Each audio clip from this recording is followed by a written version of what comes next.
नमस्कार बच्चों, आज का जो हमारा टॉपिक है वो है अधिगम वक्र। अधिगम वक्र क्या होता है, अधिगम वक्र कितने प्रकार का होता है और हर प्रकार के बारे में मैं आपको एक्सप्लेन करूंगी। तो सबसे पहले ये देख लें कि अधिगम वक्र होता क्या है। अधिगम वक्र एक बालक की सीखने की प्रगति अवनति को रेखाओं द्वारा कागज पर प्रदर्शित करना ही अधिगम वक्र कहलाता है। ठीक है, तो बच्चा कितना सीख रहा है ना, किस गति से सीख रहा है। तो बच्चे की जो सीखने की गति है उसको कागज पर ग्राफ के माध्यम से समझाना है ना, या फिर ग्राफ के माध्यम से प्रदर्शित करना, पेपर पे ग्राफ के माध्यम से प्रदर्शित करना अधिगम वक्र कहलाता है। बात आती है अधिगम वक्र कितने प्रकार का होता है। अधिगम वक्र होता है 4 प्रकार का। सरल रेखीय अधिगम वक्र, नतोदर या धनात्मक अधिगम वक्र, उन्नतोदर या ऋणात्मक अधिगम वक्र, या हम ये कह सकते हैं कि एस आकारीय या मिश्रित अधिगम वक्र। बहुत ही इम्पोर्टेंट टॉपिक है। तो एक बार मैं आपको नॉर्मली ऐसे ही समझा देती हूँ कि आपने देखा होगा कि जब आपकी क्लास में कोई टीचर नया टीचर आता है, ठीक है, और जब आपको स्टार्ट में वो पढ़ाता है तो उनका जो पढ़ाना थोड़ा सा आपको शुरू में समझ में नहीं आता है, क्योंकि एक तो टीचर नया और एक हो सकता है कि कोई नए मेथड से वो पढ़ा रहे हो, तो स्टार्टिंग में आपको प्रॉब्लम होती है। तो वहाँ पर आपकी सीखने की गति क्या होती है, स्लो होती है।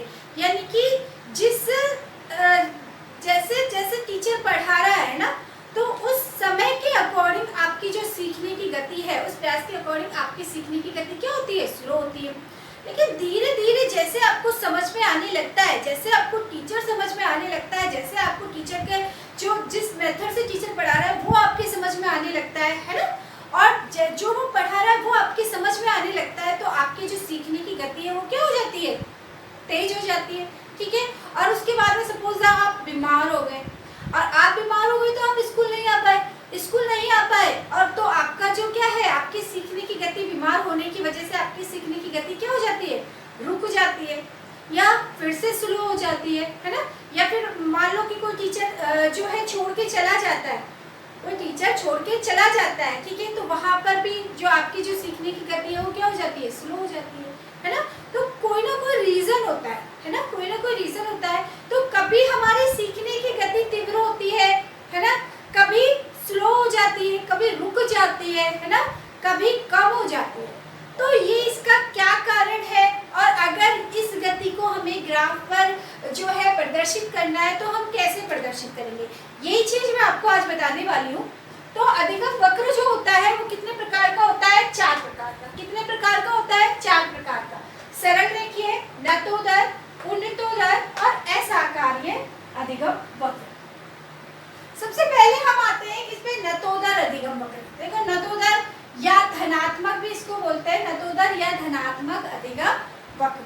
तो देखो नतोदर या धनात्मक अधिगम वक्र में ये होता है कि स्टार्टिंग में जो होता है वो सीखने की गति एकदम स्लो होती है।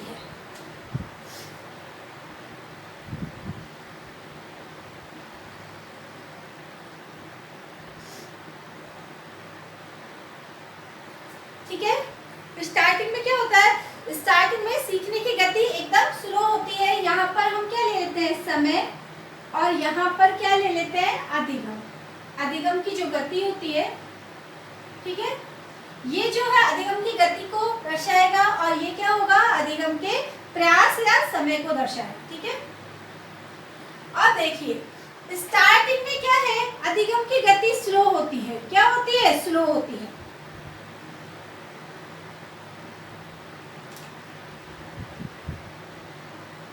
लेकिन एक समय के बाद में अधिगम की गति क्या हो जाती है, तीव्र हो जाती है।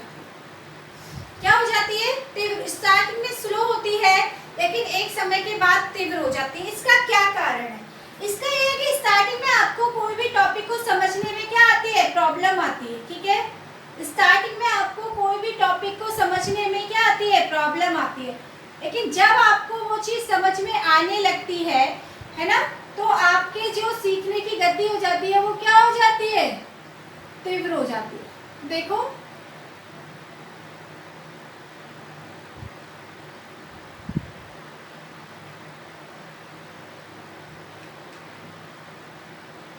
देखो ये क्या है, ये अधिगम वक्र है। क्या है ये? अधिगम वक्र। तो यहाँ पर देखिए, यहाँ पर जो सीखने की गति है वो क्या है? स्लो है ना? क्या है? स्लो है ना? जैसे कि हमने यहाँ पे, तो यहाँ पर देखो ये तो क्या है? अधिगम। अधिगम का जो समय है वो तो ज्यादा हो गया, लेकिन ये जो है सीखने की जो गति है वो क्या हो गई? स्लो हो गई। ठीक है, तो यहाँ पर समय के साथ साथ स्टार्टिंग में सीखने की गति स्लो होती है, लेकिन धीरे धीरे धीरे धीरे जैसे ही बच्चे के समझ में आने लगता है, अधिगम की गति जो है वो क्या हो जाती है? बढ़ जाती है। जैसे कि हम देखते हैं 5, 10, 15 इस तरह से हम देख लेते हैं। ठीक है,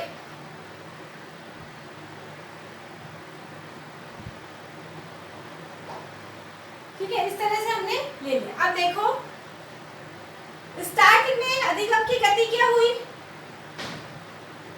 स्टार्टिंग में जो है समय जो देखो इधर देखो, समय के साथ जो अधिगम की गति है, मतलब कि समय ज्यादा है लेकिन अधिगम क्या है? कम है। जैसे आपने यहाँ पे देखा कि समय क्या है? समय क्या है? सपोज दैट यहाँ पर 15 है और अधिगम की गति क्या है? 5 ही। ठीक है, तो समय ज्यादा है और अधिगम की गति क्या है? कम है। लेकिन यहाँ पर आते आते समय जो है वो अधिगम की गति एकदम से तीव्र हो जाती है और समय क्या रह जाता है? कम। यानी कि समय के साथ साथ अधिगम की गति क्या हो जाती है? तीव्र हो जाती है। ठीक है, तो स्टार्टिंग में इसका रीजन क्या होता है? इसका रीजन यही होता है कि जो स्टार्टिंग में जो है सब जब कोई प्रॉब्लम होती है, यानी कि शुरू में जब बच्चा सीखता है, ठीक है, या कोई नया टीचर आता है, नए टीचर के साथ में बच्चा सीखता है, तो वहां पर बच्चे को क्या है? शुरू में सीखने में प्रॉब्लम होती है, इसीलिए अधिगम की जो गति होती है वो क्या होती है? स्लो होती है। ठीक है,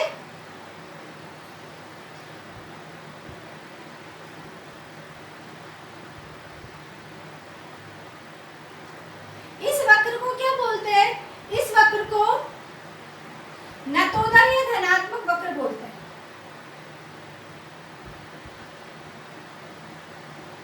नतोदर या धनात्मक वक्र इसको बोलते हैं। ठीक है, तो शुरू में सीखने की गति इसमें धीमी होती है, बाद में तीव्र हो जाती है। ठीक है, अब देखिए मेरे ख्याल से समझ में आ गया होगा। तो सीखने की गति शुरू में धीमी क्यों होती है? सीखने की गति शुरू में धीमी क्यों होती है और बाद में तीव्र क्यों हो जाती है? इसका क्या रीजन हो सकता है? इसको देखो कोई भी रीजन हो सकता है। इसका रीजन ये हो सकता है कि शुरू में बच्चे को जो है नए यदि टीचर आते हैं, तो नए जब क्लास में टीचर आते हैं तो हो सकता है कि स्टार्टिंग में जो बच्चा उस टीचर के जिस मेथड से टीचर पढ़ा रहा होता है वो बच्चे के समझ में नहीं आ रहा होता है ना? या हो सकता है कि शुरू में बच्चे को कोई भी टॉपिक है वो टफ लगता है, लेकिन जब जैसे जैसे टीचर उसको समझाता है, अध्यापक के द्वारा उसको समझाया जाता है, क्लियर किया जाता है, तो बच्चे का जब डाउट्स बच्चे के क्लियर होने लगते हैं, ठीक है, तो बच्चे की जो लर्निंग क्षमता है वो क्या हो जाती है? बढ़ जाती है। अधिगम की गति क्या हो जाती है? बढ़ जाती है। तो इस वक्र को क्या बोलते हैं? नतोदर या धनात्मक वक्र। क्या बोलते हैं इस वक्र को? नतोदर या धनात्मक वक्र। ध्यान रखना, क्या बोलते हैं? नतोदर या धनात्मक वक्र। ठीक है, तो स्टार्टिंग में नतोदर या धनात्मक वक्र में स्टार्टिंग में शुरू में सीखने की गति स्लो होती है और उसके बाद में क्या हो जाती है? तीव्र हो जाती है। ठीक है, अब आते हैं हम क्या? सरल रेखीय वक्र।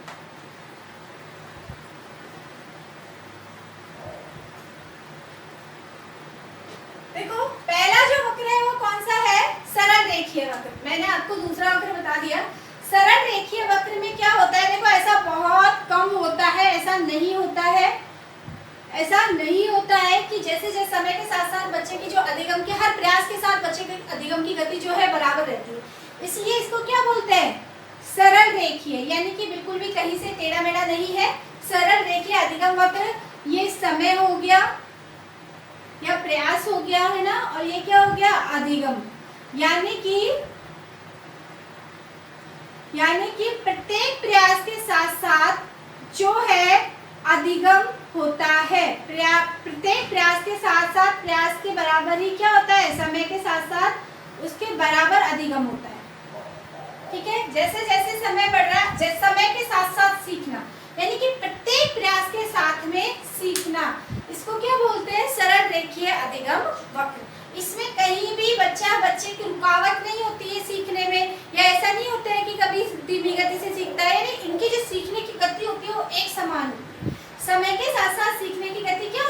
समान होती है, इसीलिए इसको क्या बोलते हैं, सरल रेखीय अधिगम वक्र भी बोलते हैं। लेकिन ऐसा जो है वो पॉसिबल नहीं होता है कि हमेशा जो सीखने की गति है वो समान हो। ठीक है, तो ये क्या है, ये है सरल रेखीय अधिगम वक्र। अब इसके बाद में आता है, वो आता है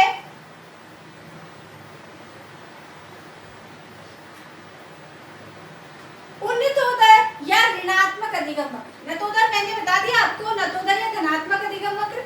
अब आता है उन्नतोदर या ऋणात्मक अधिगम वक्र। तो देखो उन्नतोदर या ऋणात्मक अधिगम वक्र में क्या होता है कि शुरू में, ठीक है, शुरू में जो सीखने की गति होती है वो क्या होती है, तीव्र होती है।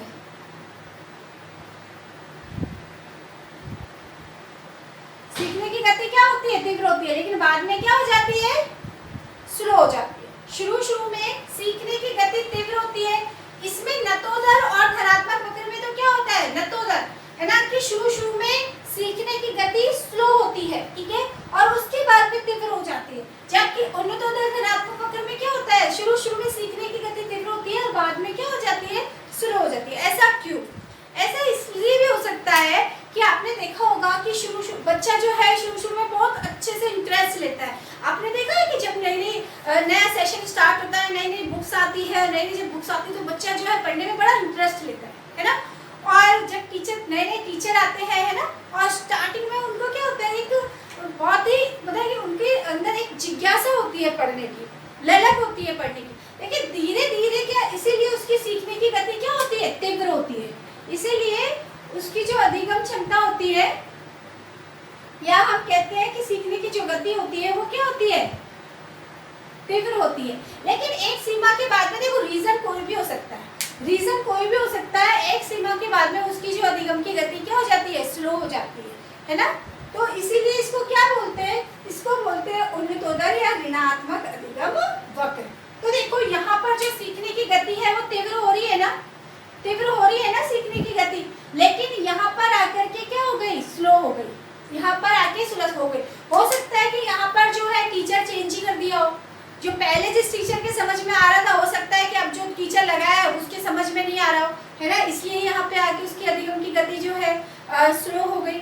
ठीक है, या फिर ये भी हो सकता है कि बच्चा बीमार हो गया हो, ठीक है, कोई भी रीजन हो सकता है, बच्चा किसी कारण से स्कूल नहीं आ पा रहा, तो यहाँ पर आकर के क्या हो जाती है, बच्चे की सीखने की गति स्लो हो जाती है। तो ये क्या है, उन्नतोदर या ऋणात्मक अधिगम वक्र।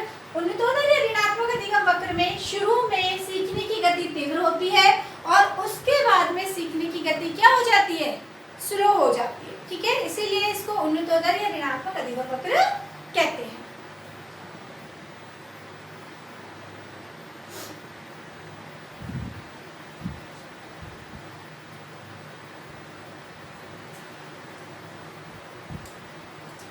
ठीक है, इसके बाद में आता है एस आकारीय मिश्रित वक्र। एस आकारीय मिश्रित वक्र, देखो इस वक्र को सीढ़ी नुमा वक्र भी बोलते हैं, या सीढ़ी के आकार का वक्र भी इसको बोलते हैं।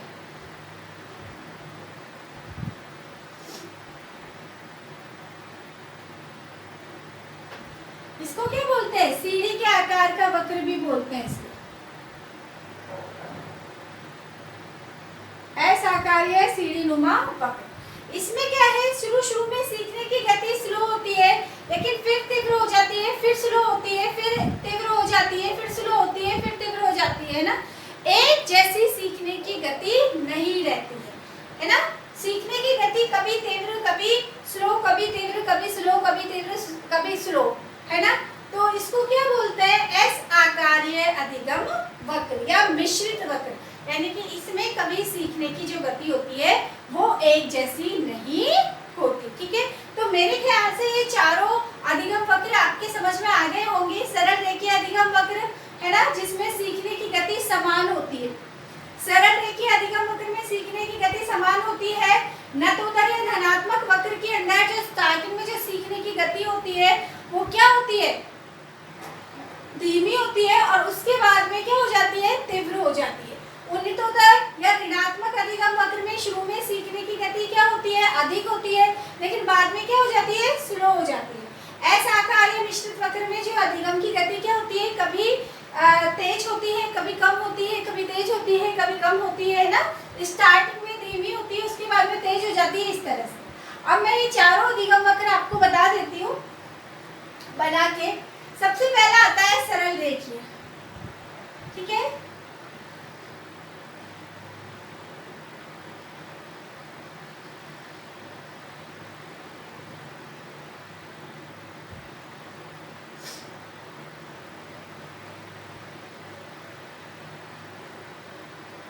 दूसरा आता है नतोदर या धनात्मक।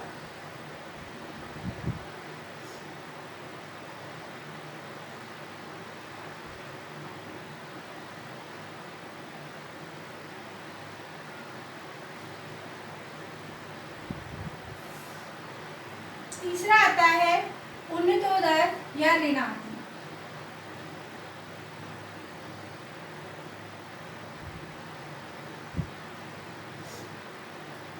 चौथा है एस आकार्य।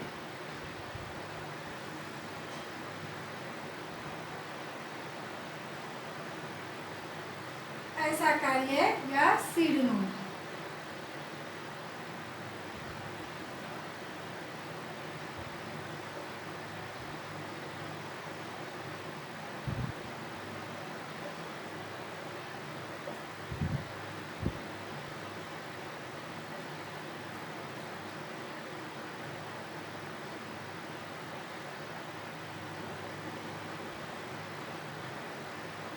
ठीक है, इस तरह से जो अधिगम वक्र है वो चार प्रकार का होता है।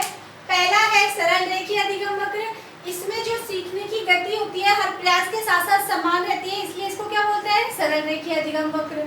ठीक है, दूसरा जो है वो है कौन सा, नतोदर धनात्मक वक्र। इसमें शुरू में जो सीखने की गति होती है वो स्लो होती है और फिर एकदम से बढ़ जाती है ना। शुरू में समझने में प्रॉब्लम आती है किसी रीजन की वजह से, है ना। और जब समझ में आने लगता है तो उसकी सीखने की गति क्या हो जाती है, तीव्र हो जाती है। यहाँ पर शुरू में बच्चा बड़ा इंटरेस्ट लेकर के सीखता है ना। उन्नतोदर या ऋणात्मक वक्र में शुरू में बच्चा बड़ा इंटरेस्ट लेता है, बड़ा इंटरेस्ट लेकर के सीखता है, इसलिए सीखने की गति क्या होती है, शुरू में तीव्र होती है और उसके बाद में क्या हो जाती है, स्लो हो जाती है।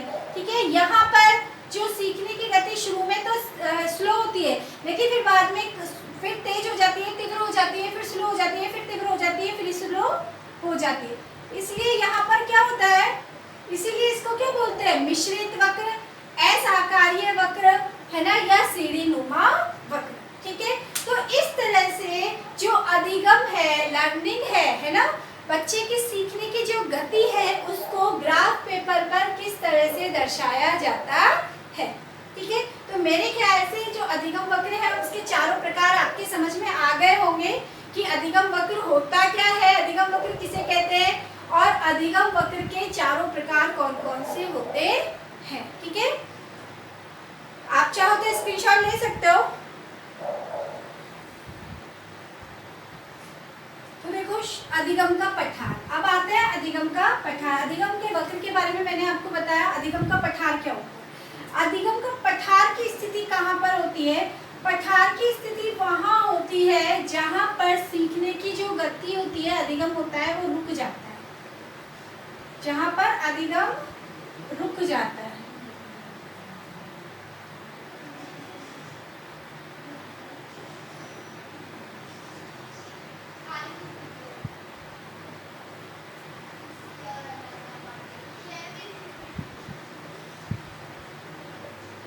पठार की स्थिति क्या होती है, अधिगम का पठार कहते किसको है। अधिगम का पठार जहाँ पर जब सीखने की गति शुरुआत में तो क्या होती है, तीव्र गति से सीखने की गति जो है तीव्र होती है, लेकिन उसके बाद में अचानक से सीखने की गति रुक जाती है।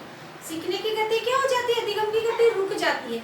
और जहाँ पर अधिगम की गति रुक जाती है उसी को क्या कहते हैं, अधिगम का पठार। ठीक है, अधिगम के पठार में क्या होता है,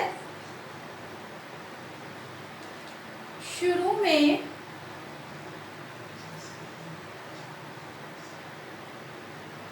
अधिगम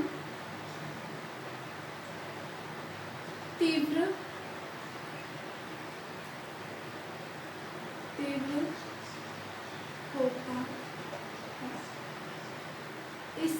बार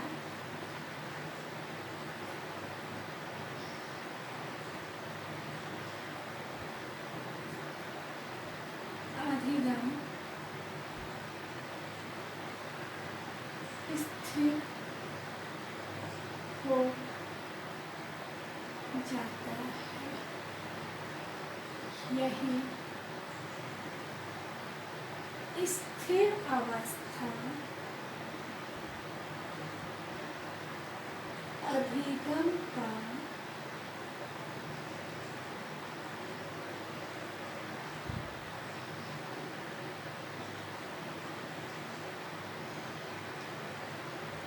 तो देखो, शुरू में अधिगम का जो पठार होता है उसमें शुरू में अधिगम की जो गति होती है वो क्या होती है, तीव्र होती है, ठीक है।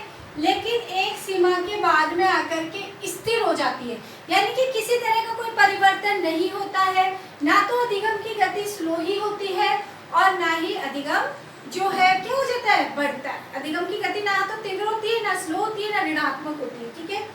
यानी कि यहाँ पर स्थिति कैसी हो जाती है, स्थिर हो जाती है। तो ये जो स्थिति होती है, ये स्थिति जो होती है वो क्या कहलाती है, अधिगम का पठार।